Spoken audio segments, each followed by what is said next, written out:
Thom Hartmann here on the news. You need to know this. Congressional Democrats are done waiting on Republicans. Yesterday, members of both the House and Senate said that they're going to use a rarely seen tactic to bring forward legislation. Democratic Senator Chuck Schumer suggested using a discharge petition to advance immigration reform, and House Democrats announced that they will use that same procedure to bring a minimum wage increase up for a vote. A discharge petition is a way to get around the Republican House Speaker John Boehner, who refuses to allow a vote on either of these measures. Last week on MSNBC, House Minority Leader Steny Hoyer said, "They're the party of no. They're the party of repeal. They're the party that doesn't have the ear of the American public." End of quote. So now his party, the Democratic Party, is taking matters into their own hands. Although Democrats admit that this tactic may not be successful, Republican obstructionism has left them with no other options but to try to force a vote on issues that Americans care about.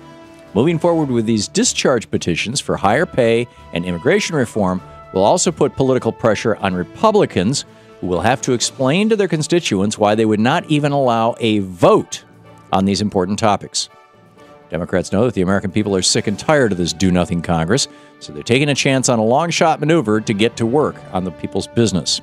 They're putting pressure on Republicans to get something done, and we can help by making sure that all of our lawmakers know that we're watching. In Screw News, 4 years after the BP oil disaster, scientists are taking a closer look at the deep sea impacts of that spill. Dr. Paul Montagna of Texas A&M University documented severe damage to the ocean floor over a 9-square-mile area and moderate impact over an area twice the size of Manhattan. According to Dr. Montagna, the researchers identified a footprint of the oil spill. He said they saw increased hydrocarbons, increased metals associated with petroleum activity, and reduced diversity and abundance of some key indicator organisms. In other words, scientists found higher levels of oil-related poisons and fewer plants and animals. Although BP continues to claim that they've cleaned up their mess in the Gulf, Dr. Montagna says that the cold temperatures in the deep water prevent toxic substances from breaking down. The damage isn't fixed, it's only hidden, and we may never, ever know the fullest extent of this disaster.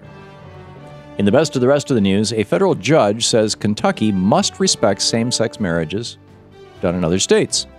On Wednesday, U.S. District Judge John G. Hayburn II ruled that refusing to recognize these couples violates their equal protection under the law rights.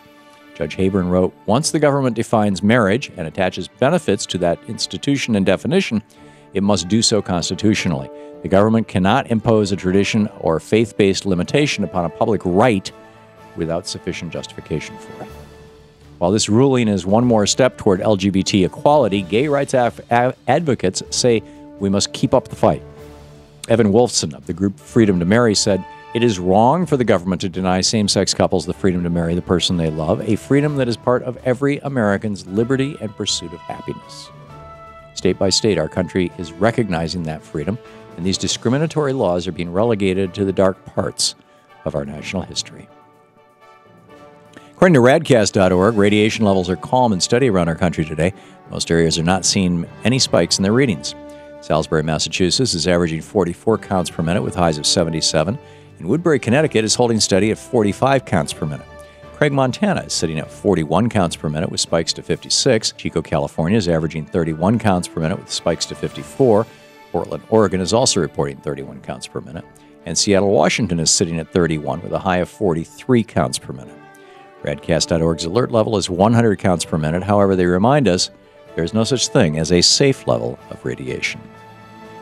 On Wednesday, President Obama signed an executive order raising the minimum wage for federal workers. But a group of business leaders want everyone to get a raise. The so-called Smart Capitalists for American Prosperity are a group of investors, financiers, and business leaders who are calling for an increase to the federal minimum wage. They represent a portion of the top 1% who actually recognize that people can't survive on $7.25 an hour. The group is calling on Congress to raise the federal minimum wage to $10.10 an hour, and some of the wealthiest people in our nation say it should be even higher. Multimillionaire Ron Unz says increasing the minimum wage to $12 an hour would drive up demand and increase revenue for businesses.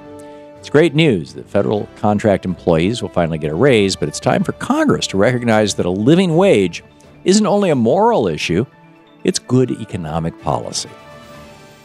And finally, Arizona Representative Carl Seal recently authored some extreme anti-immigration legislation, and Latino activists brought him a special present in response. The Republicans' bill would make it a crime for an undocumented person to use any public resource, which immigration advocates say could even include public restrooms. So on Tuesday, a group of activists tried to present Congressman Seal with a decorated toilet, which they had named the Russell Pierce Extremist Award to highlight his extreme legislation. The group marched to the Capitol to present Representative Seal with his award, but a staff member refused to accept it. One of the activists said, "We shouldn't have to show our papers to use the restroom." Congressman Seal admitted that his bill is unlikely to pass, but he said he needed to introduce it to make a statement. I guess his bill says a lot about how to flush away the support of rational voters. And that's the way it is. Today, Thursday, February 13th, 2014. I'm Thom Hartmann on the news.